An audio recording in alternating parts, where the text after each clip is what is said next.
escuchás? ¿Nos ves? ¿Cómo va todo? ¿Qué tal? ¿Cómo están? Sí, señor, acá estamos. Bueno, vamos a arrancar con... Dispuestos a darle continuidad a lo que fue la audiencia de hoy. Eso, hagamos un F5 de lo que ha sido esta primera audiencia, de las muchas que tendremos en un proceso que va a durar por lo menos 5 años, pero ya con el primer día hay mucho material para darse cuenta de la magnitud y de la importancia de esta causa.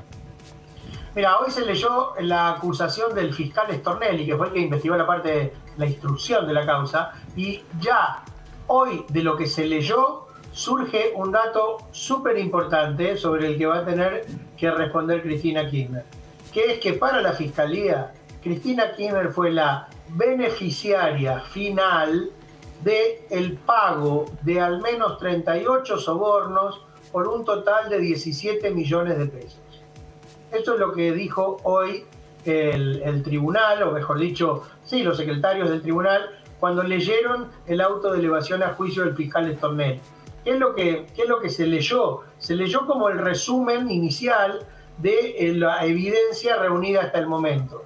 Y allí primero el texto arrancaba con la declaración de Diego Cabot, de nuestro colega de La Nación, donde Diego contaba cómo fue que accedió a los cuadernos, la investigación que él realizó, a partir de ahí las averiguaciones que hizo la justicia, los allanamientos, y con esta evidencia Stornelli empezó a decir, bueno, Cristina Kirchner, responsable de una asociación ilícita, y empezó a enumerar los hechos. Y empezó a enumerar los hechos con respecto a ella, con respecto a los funcionarios imputados y también a algunos empresarios. Lo que se leyó hasta ahora fueron 132 páginas de 678 que tiene esta primera acusación. Y ya de lo que se leyó, lo que escuchamos es que hubo por lo menos 38 pagos donde la beneficiaria final era Cristina Kirchner, según la Fiscalía, y el monto de esos pagos es de 17 millones de dólares. Para empezar, estamos hablando de un año judicial que tiene 46 semanas. Cada indagatoria, los 84 acusados, requiere una audiencia. Ya ahí tenés 2 años de indagatoria. Por eso quiero, digamos, cotejar lo que es este impactante primer día con lo que viene, si, o la mitad si se confirman las 2 audiencias por semana. Si luego sí hay que examinar testigos y peritos y permitirles a las partes hacer preguntas, calculando 3 testigos por jornada, la nota de Carrió en Seúl es buenísima, tenemos que agregar otras 209 jornadas. Luego, tiempo para alegatos, palabras finales y cuestiones incidentales que surjan en las audiencias. Vamos a tener un mínimo de 5 años. Y mirad de lo que estamos hablando, Hernán, de un primer día donde hay revelaciones muy, muy potentes que comprometen a la que fue durante 8 años presidenta de los argentinos. Sí, y también, Juan Pablo, lo que pasa es que es tan vasta y detallada la prueba que nosotros por ahí conocemos el contenido periodístico. Y vos sabés que los periodistas tendemos a sintetizar los hechos y a simplificarlos para explicarlos más claramente. Pero sin embargo, cuando entras al detalle de la acusación, ahí te encontrás con unas sorpresas que no por viejas no dejan de ser salientes, ¿sí? Por ejemplo, el caso de Gerardo Ferreira. Gerardo Ferreira, un empresario muy importante de electroingeniería, que estuvo preso 6 meses en esta causa y que nunca declaró como arrepentido y siempre negó haber hecho pagos. Y muy firmemente lo hizo él esto. Sin embargo, sus colaboradores sí se arrepintieron y terminaron confesando pagos por más de 10 millones de dólares. Cuestiones que se nos habían pasado por alto y que ahora estamos releyendo la acusación y redescubriéndolas. Por eso, el juicio va a ser un juicio muy largo. Los abogados pretendieron acortarlo, pretendieron que sus clientes, los abogados de los empresarios, pretendieron que sus clientes no lo enfrenten este juicio. Ofrecieron plata para reparar el daño que provocaron y no ser juzgados. El tribunal los sacó corriendo, en orden con la mirada de la fiscal, de Fabiana León, y por eso es que están sentados allí. Los abogados dijeron, este juicio va a durar tanto que no les va a alcanzar ni la plata ni la vida a nuestros clientes para poder verlo concluido. La plata para pagar sus honorarios y la vida para llegar al final del proceso. Yo creo que no va a ser para tanto, como vos decís, a lo mejor 5 años, a lo mejor 4, porque aparte, imagínate que estos 600 testigos seguramente se van a desistir la mitad. De las indagatorias hay 87 imputados, a lo mejor casi te diría el 80% se niegan a declarar y esperan un momento más oportuno para adelante. Vamos a ir viendo, paso a paso. Paso a paso. En marzo, el 3 de marzo, se va a agregar un día más a las audiencias. Sí. Yo creo que te cuento por otro lado que en la Corte Suprema de Justicia no están diciendo nada, no se meten en el asunto, pero les gustaría que esto tenga otra velocidad, por ejemplo. Sí. Y en general en los tribunales, la Cámara de Casación ya le dijo a los jueces del Tribunal Oral, hagan un esfuerzo para cambiar esto. Con lo cual yo creo que esto no va a quedar así. Creo que vamos a tener otra celeridad en algún momento del año próximo. Y quizás creo que este primer día sirva de referencia, mirá el impacto que tiene, mirá la preocupación que tiene la sociedad, mirá la cobertura. ¿En serio vamos a estar 5 años con esto cuando se trata de algo muy, muy importante para dilucidar en términos de responsabilidades y condenas? Quizás también tenga que ver eso, que este primer día o estos primeros días, primeras semanas, sirvan también de estímulo como para que todo sea más dinámico y más ágil. La celeridad tiene dos motivos, Juan Pablo. Darle una respuesta a la sociedad frente al caso de corrupción más grave de la historia argentina, y esto tiene que ser ya. Y el otro motivo es darle una respuesta a los acusados. Claro. Porque ¿quién dice que a lo mejor algunos se van a dejar caminando y absueltos? Y la verdad, estar 10 años sometidos a proceso, si realmente son inocentes, me parece que es una exageración. Hernán, Paula acá, sobre eso te quería preguntar, porque hoy habló a la mañana Stornelli y decía, seguramente haya gente que pueda demostrar su inocencia. Vos que seguís la causa, ¿quiénes son los que están tal vez más cerca de irse a su casa más tranquilo, más allá del tiempo que tarde esta causa, en toda esa cantidad de gente que forma parte de este expediente? Pensémoslo juntos. Por ejemplo, Centeno, ¿fue solamente un chofer y un escriba? Claro. ¿O también fue parte de la banda, como dice la Fiscalía? Centeno dice, a mí, mándenme a mi casa. Yo, la verdad, soy un colaborador y aporté la prueba. ¿Por qué me consideran un delincuente? Me parece que se va a discutir ahí el rol de Centeno. Si sin la colaboración de Centeno se podrían haber pagado los sobornos. Bueno, dice él, yo soy chofer. Por ejemplo, los funcionarios que cumplían órdenes de los funcionarios de menor jerarquía, ¿no? Que cumplían órdenes de sus jefes, que estaban circunstancialmente trasladando bolsos. Esos también tienen que tener una responsabilidad máxima, como sus jefes que ordenaron recoger los pagos. A lo mejor esos les va mejor, digamos. Yo creo que ahí es donde va a haber una discusión sobre el rol y la independencia de criterio y de maniobra que tenía cada uno de ellos, ¿no? Hernán, y otra pregunta que tengo para hacerte, el kirchnerismo cuando habla, incluso hoy lo hizo Cristina Kirchner y también sus principales laderos, diputados, senadores que responden a ella, dicen, no solamente cuestionan los cuadernos, sino que además cuestionan los testimonios de las personas que fueron hablando en el marco de esta causa, los arrepentidos y demás. Además de esas dos cuestiones, ¿qué otro material probatorio tiene la causa? Hoy Stornelli, que fue el que llevó adelante la investigación, dice, bueno, hay una batería de material probatorio. ¿Qué otras cosas tiene este expediente para que la Fiscalía sostenga esta acusación sobre todas estas personas entre funcionarios y empresarios? Los cuadernos, el peritaje de los cuadernos, la declaración del autor de los cuadernos, las confesiones de los arrepentidos, la correspondencia entre las llamadas telefónicas que se produjeron entre los teléfonos de los funcionarios y de los empresarios que se corresponden con las fechas de los pagos, la ubicación de la geolocalización de los teléfonos celulares con respecto a los lugares indicados para el cobro de el pago o el cobro de los sobornos. Los videos, por ejemplo, aportados por Diego Cabot de la Quinta de Olivos, donde se lo ve a Debido, por ejemplo, en el interior de la Quinta de Olivos, y que eso lo grabó Centeno.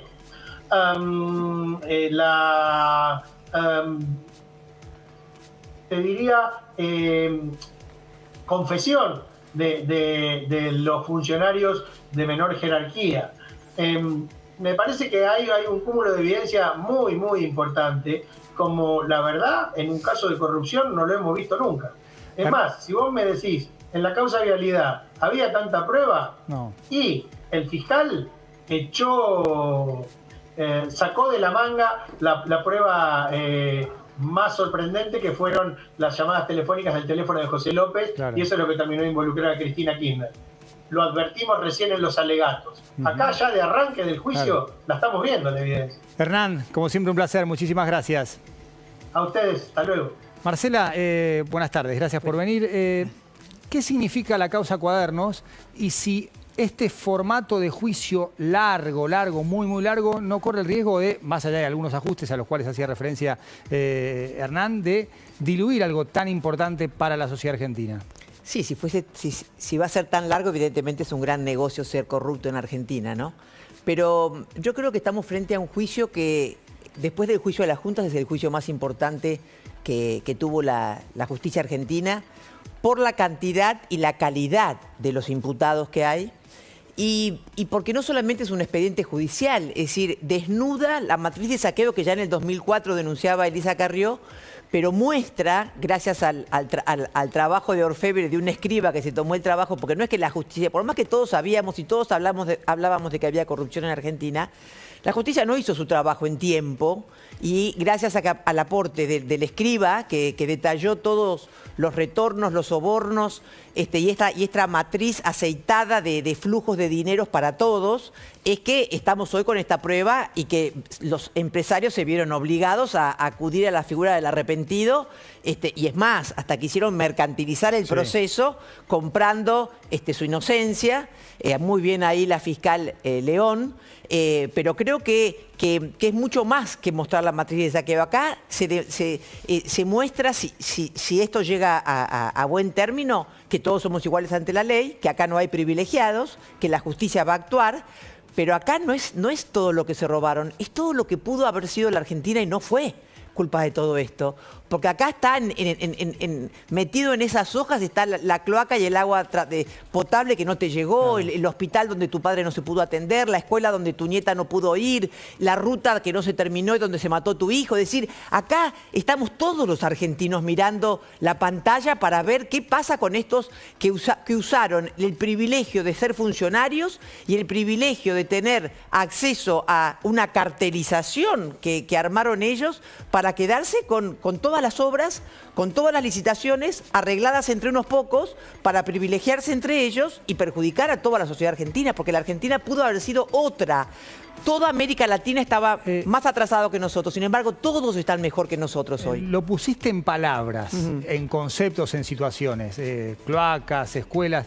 ¿Se puede cuantificar? ¿Se puede medir en números? Mira, yo estuve leyendo algunos números, algunos dan 42.000 millones de dólares, otros dicen 36.000 millones, es decir, los números los vamos a saber a medida que avance los peritajes y los contadores puedan hacer una pericia contable de todo lo que se entregó como soborno y se cobró como retorno, ¿no? Porque esto incrementó costos, esto rompió la sana competencia de empresarios que querían competir sanamente y que quedaron afuera porque no se avinieron a poner lo que se les pedía, y esto perjudicó evidentemente, como yo recién lo manifestaba, a todos los argentinos.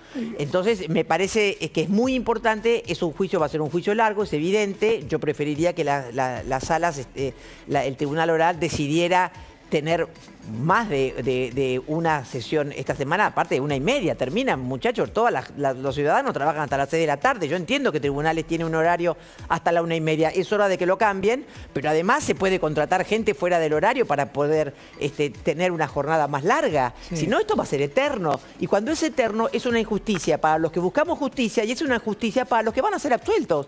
Porque su nombre estuvo manchado durante 10, 15 años y eso te implica no poder salir del país, eso te implica tener que pedir permiso cada vez que querés irte, eso te implica tener a veces embargadas tus cuentas. Entonces también es una injusticia para el que te va a terminar siendo inocente, porque hubo muchos que son prestanombres y que seguramente van a ser corridos. Ahora, tampoco está previsto que imputados y testigos declaren en presencia de jueces y fiscales, porque es virtual, y que los abogados de los acusados puedan contrainterrogar. Bueno, estamos en la época de la tecnología, hay que ayornarse y evidentemente tal vez necesitabas la sala de la Corte o el Teatro Colón para poder hacer una audiencia con todos. Pero bueno, yo creo que los tiempos se pueden ajustar, porque una justicia tan larga no termina siendo justicia ni para los perjudicados ni para aquellos que te digo que pueden ser absueltos. Y creo que la sociedad necesita recuperar la confianza en las instituciones. Y recuperar la confianza en las instituciones es que vos sepas que si hay ley, la ley se cumple. Y la cumplen todos los argentinos, en tiempo y forma. No puede ser que a mí me detengan por una cuestión menor inmediatamente y otros puedan estar años usufructuando de lo que usaron. Pero también es importante la seguridad jurídica para que vengan las inversiones. Sí, porque claro, sin seguridad jurídica no hay inversiones. Si no hay inversiones, no hay desarrollo. Si no hay desarrollo, no hay futuro. Entonces, por eso es que es tan importante que recuperemos la confianza en la justicia. Sumamos a Eduardo Gerón. ¿Cómo se pronuncia su apellido, Eduardo? Gerón, perfecto, es francés, claro. Gracias por venir. Como ex juez o juez, digamos, porque ha ejercido, ¿la causa puede quedar opacada o relegada por este juicio tan largo, donde hoy tenemos un día impactante porque es el primero, pero tanto tiempo puede llegar a diluirlo, teniendo en cuenta la magnitud y la importancia que tiene para, como decía Marcela, acusados, pero también para la sociedad que está esperando el desarrollo y la dinámica de esta causa? Obviamente, porque todo juicio tiene que conllevar una unidad de tiempo entre la comisión del hecho y la pena o la condena que se dicte. Cuando esa condena o esa pena se devora en el tiempo en forma sine die, entonces se pierde para la sociedad la sensación de que eso se hizo justicia, más allá de la pena que se dicte. Pasó el tiempo. Ahora, ¿qué pasa? No es que los jueces digan, nosotros nos vamos a reunir un rato por semana solamente porque no queremos trabajar o porque estamos cansados. No. Hay una falta de jueces, de magistrados en los tribunales enorme. La mitad de los cargos judiciales está sin cubrirse. Por ende, ¿qué pasa? Los juicios que están en trámite se realizan y todos los jueces tienen que cubrir subrogancias, o sea, reemplazos en otros juzgados. Además del propio cargo. Además del propio cargo. Entonces, a veces tienen uno o dos tribunales más para atender, en los cuales los lunes y martes tienen para tal tribunal, los miércoles y los viernes para el otro. Entonces han dejado los jueves para esto. Han dicho ya que para marzo van a ser martes y jueves. Claro, lo ideal sería, por todas las circunstancias que hemos visto, porque además todos los juicios tienen que tener una continuidad, porque para todas las partes, o sea, un testigo que declaró hace 1 año y medio, ya es como que se pierde en la distancia la importancia de ese testimonio, el poder sacar los detalles que se hicieron, etc. Entonces, lo ideal sería que fuera todos los días. Lógicamente, en la situación actual, y mientras no se cubran esas vacantes que no se cubrieron porque indudablemente con una disputa para nombrar un juez tiene que haber acuerdo del Senado. Claro. Y con la disputa política que había, con un partido opositor que solamente quería imponer sus voluntades, era muy difícil el nombramiento de jueces que por lo menos tienen que ser imparciales.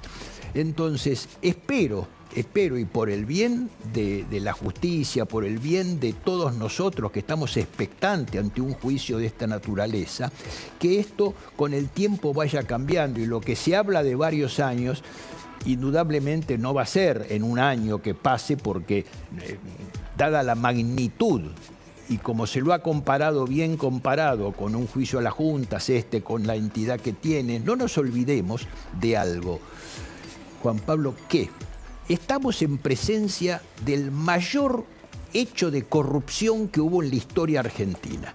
Acá no hubo, como en otros casos, bolsones de corrupción. No hubo que para la obra pública o para determinada cuestión se robaba, se había que entregar dinero a cambio de favores o a cambio de una entrega, una licitación, o como se hizo con Lázaro Báez, que se le daba toda una preeminencia en un caso que es la obra pública. No, acá abarcó todos los niveles de la administración pública, con un agravante de que ningún funcionario de primer nivel de la administración pública podía estar al margen de esto. Nadie podía ser honesto. ¿Por qué? Porque si no, no hubiera nombrado. ¿Cómo una organización que es piramidalmente corrupta, porque allí era corrupta desde la jefa de la banda hasta los últimos eslabones de la conducción de la administración pública? Nadie podía ser honesto porque ¿cómo van a nombrar a una persona que no sea tan corrupta como ellos, o por lo menos que sea tolerante con el delito? Porque esa se me puede volver contra, esa es la que me va a denunciar el día de mañana. Entonces siempre se privilegió tener lo mismo. Y en este caso, que Cristina va a tener un inconveniente mayor, mucho mayor que en la causa de vialidad en la que fue condenada. ¿Por qué? Porque aquí la prueba, como se ha dicho, es absolutamente irrebatible. Es una prueba que se ajusta, cada hecho tiene una prueba enorme. ¿En vialidad es rebatible entonces? ¿Cómo? ¿Vialidad es rebatible? No, en vialidad no es rebatible, de hecho la causa terminó y la han confirmado todos, pero el fiscal ha tenido que hacer un trabajo de orfebre para lograr que la condena se produzca. Lo de los alegatos con los llamados telefónicos, como planteaba Hernán Capielo recién. Exactamente. En cambio, aquí es tan claro todo que yo creo que el fiscal se tiene que poner simplemente a enumerar lo que ha pasado. Ha dicho el fiscal Stornelli, que fue el que se ocupó de hacer la investigación en la instrucción del sumario, que nunca vio en una causa alguna prueba tan abrumadora como existe en este caso para dictar una sentencia. Marcela, quiero preguntarte por el rol de los empresarios. ¿Podrían haber hecho otra cosa? ¿Forma parte también de una matriz que los incluye, aunque las decisiones de carácter público se toman desde el Estado? Bueno, podrían haber dicho que no, como dijo Aranguren.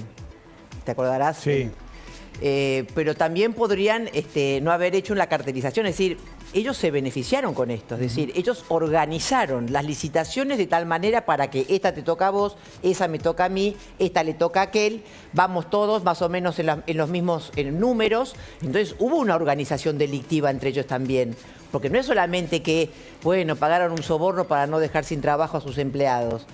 Organizaron un soborno, organizaron un mecanismo, un sistema de lavado de dinero, de sobornos, de cuestiones que privilegiaban a unos sobre otros y como te decía antes, ¿viste?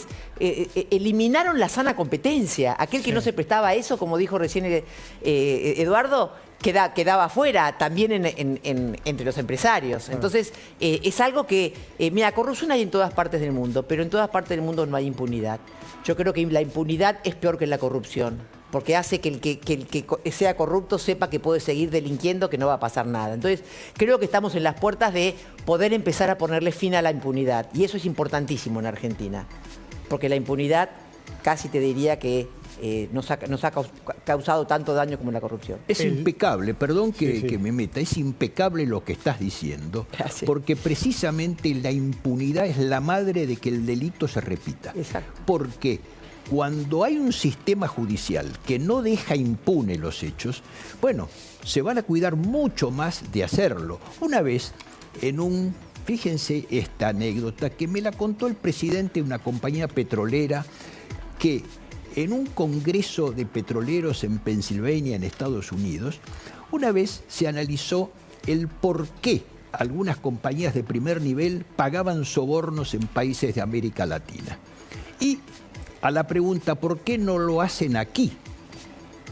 A la pregunta contestaron, bueno, porque aquí no sancionan. Entonces, quiere decir que el delito va a estar donde no haya una sanción condigna. Esto es una realidad. Y en nuestro país no pasa solamente en este caso de la corrupción, que por otra parte, aclaremos algo, tiene penas muy leves. Es de esperar que la reforma del Código Penal que se esté haciendo contemple penas más graves. ¿Cómo puede ser que la pena mayor que se le pudo poner a Cristina por el tema de vialidad fue de 6 años? Cuando y la inhabilitación para ejercer cargos públicos. Está bien, pero la pena de 6 años simplemente cuando es un delito que hubiera merecido con una legislación adecuada, una pena mucho mayor. ¿Podría haber empezado antes este juicio, teniendo en cuenta que la causa Cuaderno se empieza a activar con los escritos de Centeno en 2018? Son 7 años. Si dura tanto, podemos tener hasta 12, 14 años entre aquel impacto. No sería la primera vez. O sea, Vialidad también empezó en 2008. Porque los dos hablan de impunidad y yo estoy de acuerdo. Ahora, juicios tan largos, por más que haya sentencia de acuerdo con los delitos, ¿no terminan abonando la tesis de justicia de tanto tiempo? Termina, no sé si avalando, pero sí abonando la teoría de la impunidad. Claro, por supuesto. Por eso es que es importante que la justicia actúe en tiempo y forma. Yo siempre le echo mucho la culpa a la justicia y soy de una familia judicial, mi padre fue juez laboral, tengo un hermano fiscal, pero yo le echo mucho la culpa a la justicia de estos 40 años de democracia, de no haber tenido mejores respuestas en democracia. Porque si la justicia hubiera actuado en tiempo y forma, con criterio, con idoneidad, soportando las presiones que muchas veces la sociedad pretende que la justicia actúe de determinada forma y el juez sabe que no puede actuar de esa forma porque no están las pruebas para eso. Y hay tiempos periodísticos y tiempos judiciales, eso lo recontra todo. Pero yo creo que la justicia es muy responsable de no haber dado respuestas en tiempo y que esta corrupción se haya reiterado en muchos episodios a lo largo de los 40 años de democracia. Coincido plenamente y absolutamente. ¿Por qué? Porque esto se da en todos los aspectos. Vamos al caso de los hechos comunes de inseguridad que nos afectan a todos. Ladrones, motochorros que matan, que lastiman, que roban impunemente. ¿Qué pasa? Cuando la gente ve que hay una puerta giratoria, la famosa puerta giratoria, pero lo leemos cuando detienen a alguno por haber matado a un motochorro, por ejemplo, y que tiene 15 entradas, 11 entradas, de las cuales condenas incumplidas porque los liberaron con anticipación al cumplimiento de la condena. O sea, todo eso, ¿qué es? Una inacción de la justicia, una falta de respuesta de la justicia, en la cual desde hace muchos años, porque hay una doctrina muy nefasta, una doctrina abolicionista que se autodenominó garantista, pero garantismo es dar garantías. Claro. Y a los procesados, a los delincuentes, ¿qué garantías hay que darle? La garantía de tener un juicio justo. Sí, el debido proceso. Punto, el debido proceso, claro. Punto. Después hay que darle garantías a la sociedad, a las víctimas, de que a los que cometieron el delito se los condena.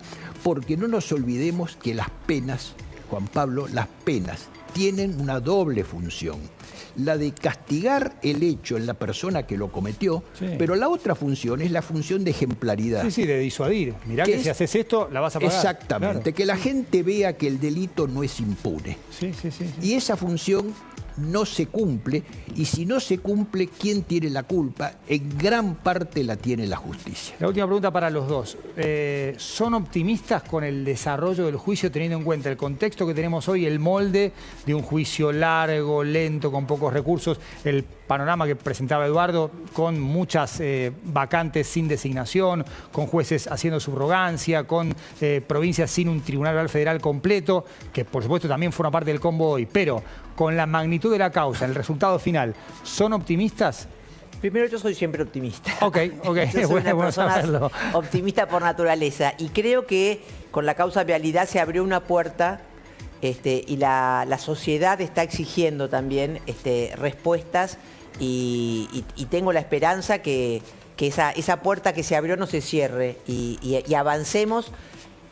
Esperemos que sea lo más rápido que se pueda, ¿no? Que los jueces también reaccionen, como decía el doctor Jerome, y acorten algunas cuestiones que se podrían acortar, y que también haya más jueces que tienen que ser nombrados, pero tengo la esperanza de que sí, de que lleguemos a un fallo condenatorio. Sí, yo también soy optimista, porque en principio, porque los 3 jueces que integran este tribunal es gente intachable, de carrera judicial, imparciales, que van a llevar adelante el proceso de la mejor forma, que van a evitar toda chicana que sea realmente improcedente, que van a evitar todas las cuestiones dilatorias, que van a tratar de hacer lo posible para que el asunto vaya a buen puerto. Y como son gente de justicia y gente que la sé, porque conozco su trayectoria, sé que el fallo no va a estar teñido por influencias de ningún tipo, va a adecuarse a las características, a las pruebas de la causa. Y como las pruebas son incontrovertibles,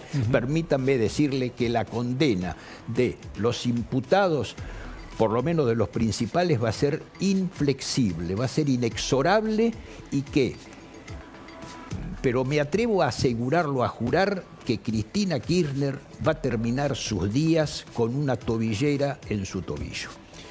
Ha sido muy amable, Eduardo, ha sido muy amable, Marcela. Gracias. Gracias por haber venido. Vamos a hacer una pausa porque, por supuesto, estamos pendientes del discurso del presidente.